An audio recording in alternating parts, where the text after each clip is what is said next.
जय श्री राम आप सभी को। 15 जुलाई से गुप्त नवरात्रि शुरू हो रहा है और ये 15 जुलाई से लेकर 23 जुलाई तक है।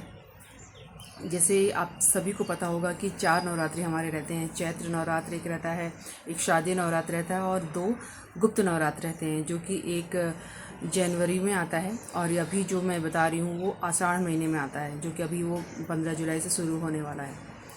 तो जिस तरह नवरात्र में आप माँ की आराधना करते हैं, माँ के 10 सिद्धियों की आराधना की जाती है, पूजा की जाती है, उसी तरह हनुमान जी की भी पूजा का बहुत महत्व है नवरात्रों में। अगर आप सच्चे भाव से हनुमान जी को भज लेते हैं, उनको याद करते हैं, तो आप यकीन मानिएगा किसी ना किसी रूप में, किसी ना किसी तरीके से वो आपको दर्शन देते हैं, आपकी समस्याओं का हल आपको बताते हैं।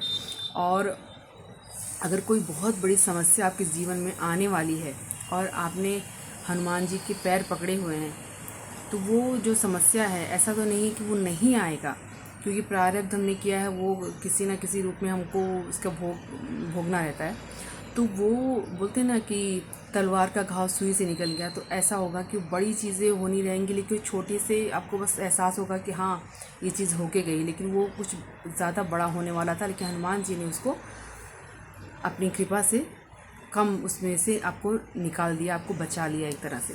और ये मैं सुनी सुनाई बात या देखी दिखाई नहीं कह रही हूँ, ये अनुभव की वजह से मैं आपको बता रही हूँ। जैसे मैंने आगे भी बहुत सारी वीडियो में अपने अनुभव शेयर किए हुए हैं कि बहुत सी ऐसी चीज़ें थी जो कि नहीं हो रहा था या नहीं लग रहा था कि होगा, लेकिन हनुमान जी की कृपा से, प्रभु श्री राम जी की, भोलेनाथ जी की कृपा से वो सब कुछ चीज़ें हुई हैं। तो आपको बस इतना ही करना है कि आपको हार नहीं माननी है। मुसीबत हर किसी की ज़िंदगी में आती है, भगवान भी उससे अछूते नहीं रहे हैं। और अगर आप श्री कृष्ण जी का जन्म देखें या प्रभु श्री राम जी का जन्म देखें, माँ सीता का देखें, तो उनके इतना कष्ट अगर मैं बोलूँ तो हम इंसानों को भी नहीं है। हम छोटे से भी कष्ट में इतने डर जाते हैं और ये बोलते हैं कि हमारे ही साथ क्यों इतना बुरा हो रहा है, हमने क्या ऐसा पाप कर दिया है। लेकिन अगर आप राम जी को देखें तो उनको जब वनवास के लिए बोला गया कि कल उनको पता चल रहा है कि उनका तैयारी हो रही है कि राज्याभिषेक है कल सुबह उठकर, और जब वो सुबह आते हैं तो उनको पता चलता है कि राज्याभिषेक तो नहीं होगा, लेकिन उनको 14 साल के लिए वनवास में जाकर रहना पड़ेगा। उनके चेहरे पे एक भी सिकन नहीं थी। वो मुस्कुराते हुए बोल रहे थे कि मुझे तो चारों ओर से पुण्य कमाने का मौका मिल गया, मुझे ऋषिगणों के आशीर्वाद मिलेंगे, उनको मतलब भय से मैं मुक्ति दिला पाऊँगा। और ऐसी बहुत चीज़ों का उन्होंने उदाहरण दिया और मुस्कुराते ही थे वो। कोई भी संकट आए, अगर आप उसको आप हंसते हुए उससे आप हंसते रहे ना और उसको इतना ज़्यादा आप बढ़ाएं नहीं ना, तो वो कब कट के ख़त्म हो जाएगा आपको पता भी नहीं चलेगा। बस 2 चीज़ आपको करनी है कि कोई भी मुसीबत है, किसी भी तरीके की परेशानी है, आपको उसको अपने ऊपर हावी नहीं होने देना है, क्योंकि जितना आप उसके बारे में सोचते हैं वो उतना बढ़ते जाता है। जितना आप उसको लेट गो करेंगे ना, वो कब ख़त्म हो जाएगा आपको पता नहीं चलेगा। एक तो ये चीज़ है।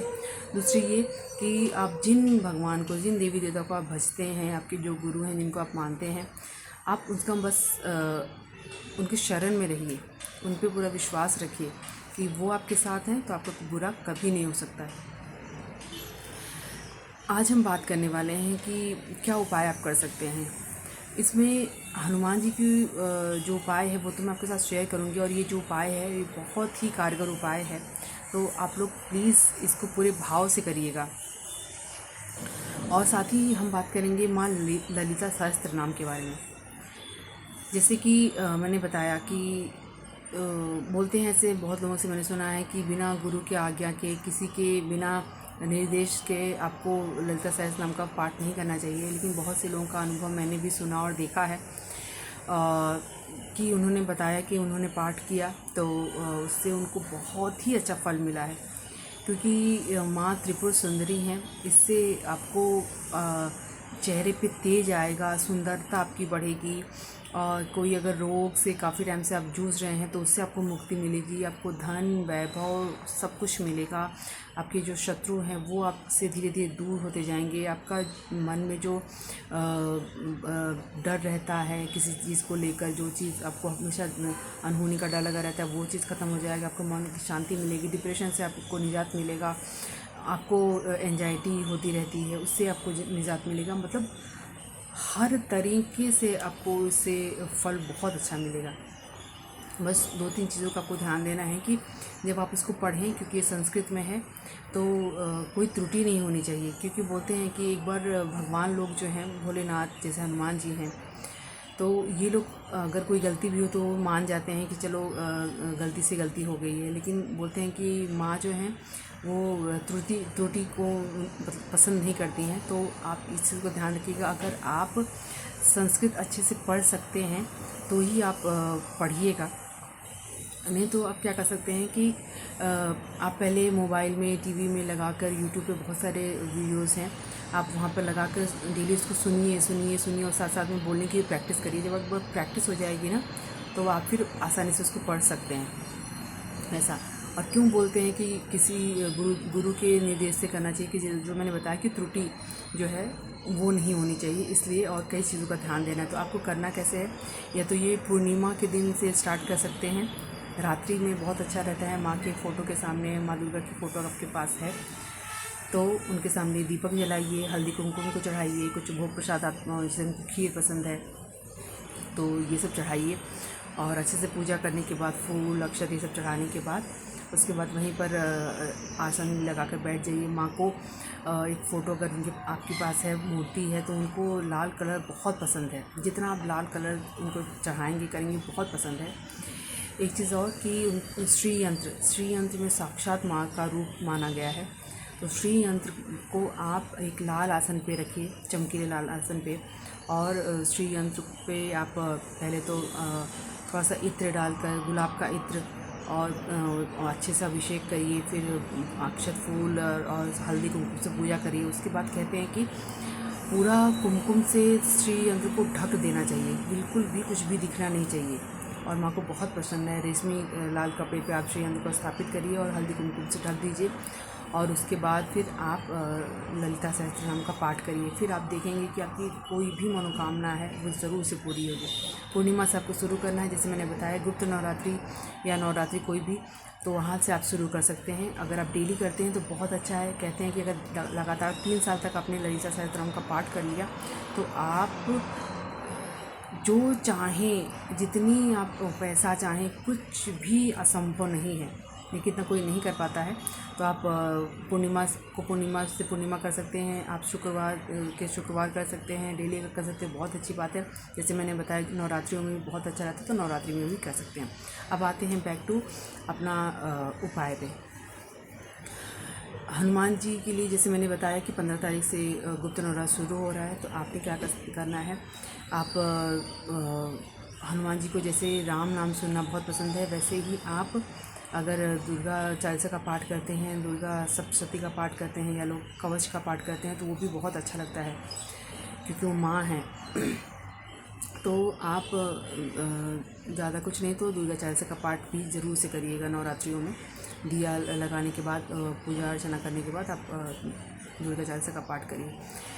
अब हनुमान जी की पूजा के लिए सबसे पहले तो जैसे हम हर बार चौकी बिछाकर लाल कपड़ा बिछाते हैं और श्री राम दरबार और हनुमान जी की फ़ोटो स्थापित करते हैं, उस तरह से आप धूप दीप नैवेद्य दिखाकर अच्छे से पूजा कर लीजिए।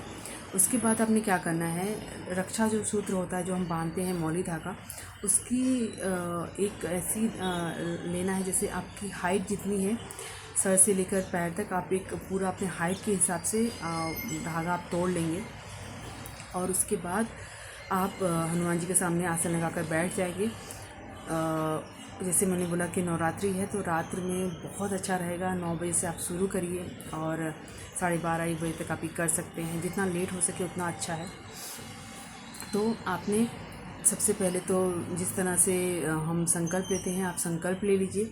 उसके बाद आपने जो मौली धागा आपने लिया है उसमें आपने आपकी जो भी इच्छा है उसको बोलते हुए हनुमान जी से बोलते हुए एक गांठ लगानी है, ठीक है। और वो गांठ लगाकर हनुमान जी के चरणों के पास रख देनी है। और उसके बाद आपने श्री राम जी के और हनुमान जी के पैर दबाने हैं, ठीक है। ये जो सेवा है, ये करने से आपकी कोई भी मनोकामना हो वो ज़रूर पूरी होगी। बस सच्चे भाव से आप करिएगा। ये हो गया। उसके बाद आपने श्री राम नाम का जाप करना है 108 बार, और एक बार आपने श्री राम स्तुति का पाठ करना है।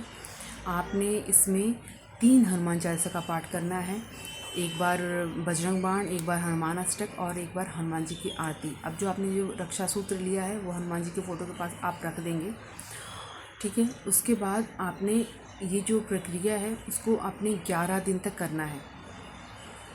पहले दिन ही आपको संकल्प लेना है। आप ये जैसे मैंने बोला गुप्त नवरात्रि में आप कर रहे हैं, और ये गुप्त तरीके से करनी है, किसी की नज़र उस पर नहीं जानी चाहिए। तो एक काम करेंगे, जब आप पूजा आपकी हो जाए तो उसको ढक के रख दें ताकि कोई टोका टक्की ना करे, और किसी को बतानी नहीं है आपको, चुपचाप से आपको बस करनी है ये। उसके बाद अगले दिन आपने क्या करना है, जब आप पूजा करने के लिए बैठेंगे, आप संकल्प आपने पहले दिन ही ले लेना है, और वापस से आपने एक गांठ मारनी है। आपकी जो मनोकामना है जिसके लिए आप कर रहे हैं वो हनुमान जी के सामने बोलनी है, श्री राम दरबार के, और हनुमान जी के अपने पैर दबाने हैं, उनकी सेवा करनी है, और दुर्गा चालीसा का पाठ करना है। जैसे मैंने बोला ललिता सहस्त्रनाम का पाठ अगर आप कर सकते हैं तो वो भी कर सकते हैं, तो वो भी करिए। और ये जो उपाय मैंने बताया आपको 11 दिन तक करना है। तो नवरात्रि जैसे 8 दिन 9 दिन रहता है, तो किसी भी दिन आप कर सकते हैं। शुरुआत आप पहले दिन से भी कर सकते हैं, तो बहुत अच्छा है। मतलब आपका जो 8 दिन है वो नवरात्रि के दिन में जाएगा तो बहुत अच्छा आपको परिणाम मिलेगा।